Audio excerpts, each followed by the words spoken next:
நம்முடைய வாழ்வு ஆசீர்வாதமாக இருக்க வேண்டும் என்று நம்முடைய உள்ளங்கள் இயங்குகின்றன.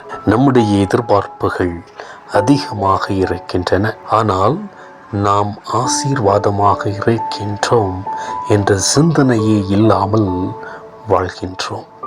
ஆனால் தொடக்க நூலில் ஆபிரகாம் ஆசீர்வாதமாக திகழ்ந்தார் என்று தொடக்க நூல் அதிகாரம் 12 வசனம் 2 முதல் 3 வாசிக்கின்றோம்.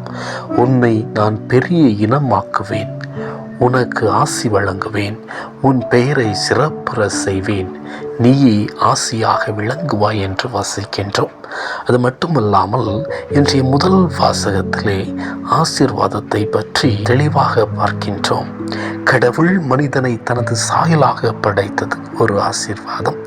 மனிதனுக்கு அதிகாரம் அளித்தது ஒரு ஆசீர்வாதம். எல்லா உயிரினங்களும் மனிதனுக்கு அஞ்சும்படி செய்தது ஆசீர்வாதம். முடிவில்லா உடன்படிக்கை செய்தது ஆசீர்வாதம். இப்படி ஆசீர்வாதத்தை நமக்கு ஒவ்வொரு நாளும் பல வழிகளிலே கொடுத்து கொண்டிருக்கின்றார். நன்மைகள் மூலம் கொடுக்கின்றார், குழந்தைகளை கொடுத்து கொடுக்கின்றார், பிறரின் மூலம் கொடுக்கின்றார். ஆனால் இப்படி பல ஆசீர்வாதங்கள் நம்மை சூழ்ந்து இருந்தும் நாம் ஆசீர்வாதத்தை நாடுகின்றோம். ஆசீர்வாதம் என்பது நாம் செய்யும் நல்ல காரியங்களில் இருக்கின்றது. ஆசீர்வாதம் என்பது நம்முடைய பண்பு நலன்களில் இருக்கின்றது. இந்த பண்பு நலன்களை நாம் பெற்றிட இறைவன் விரும்புகின்றார் என்பதுதான் இன்றைய நற்செய்தி நமக்கு சொல்லும் ஆசீர்வாதம். சிறு பிள்ளைகளை சிலர் இயேசுவிடம் கொண்டு வருகின்றனர்.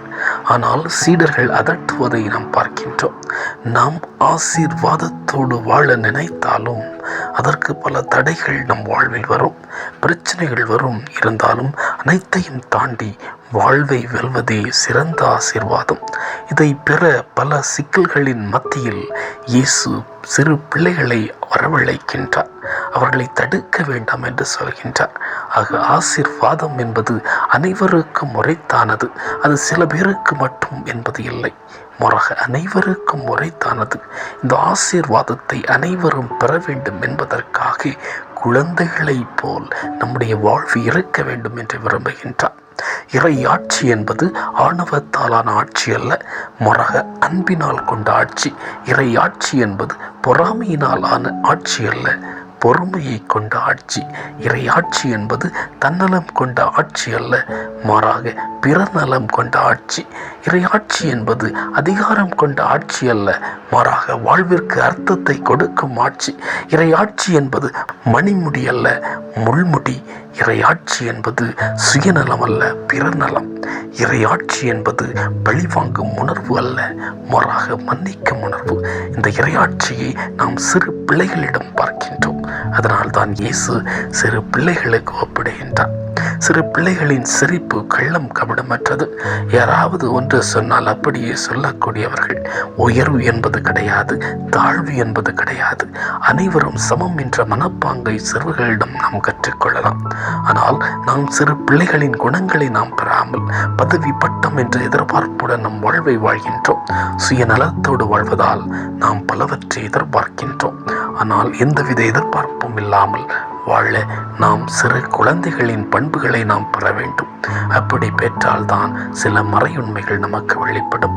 கடவுள் தேர்ந்தெடுத்த சீடர்கள் சிறு பிள்ளைகளுக்குரிய பண்பை பெற்றவர்கள். அதனால தான் பேதுரு நீர் உண்மையான மெஸ்ஸியா என்று சொல்ல முடிந்தது. சிறு பிள்ளைகளுக்குரிய குணங்களை பெற்றதால் தான் மக்கள் இயேசுவின் மேல் நம்பிக்கை கொண்டார்கள். ஆனால் அதிகார வர்க்கத்தினர் நம்பிக்கை கொள்ளவில்லை, மெஸ்ஸியாவை ஏற்றுக்கொள்ளவில்லை. இறுதியில் அவரை கொலை செய்தனர். இறையாட்சியை புரிந்து கொள்ளவில்லை. இன்றும் சுயநலத்தாலும் பதவி ஆசையினாலும் நம் குடும்பத்தில் மகிழ்ச்சி இழக்கின்றோம், அமைதியை இழக்கின்றோம் என்றால் நாம் சிறு குழந்தைகளின் பண்புகளை ஏற்றுக்கொள்ளாததனால்தான்.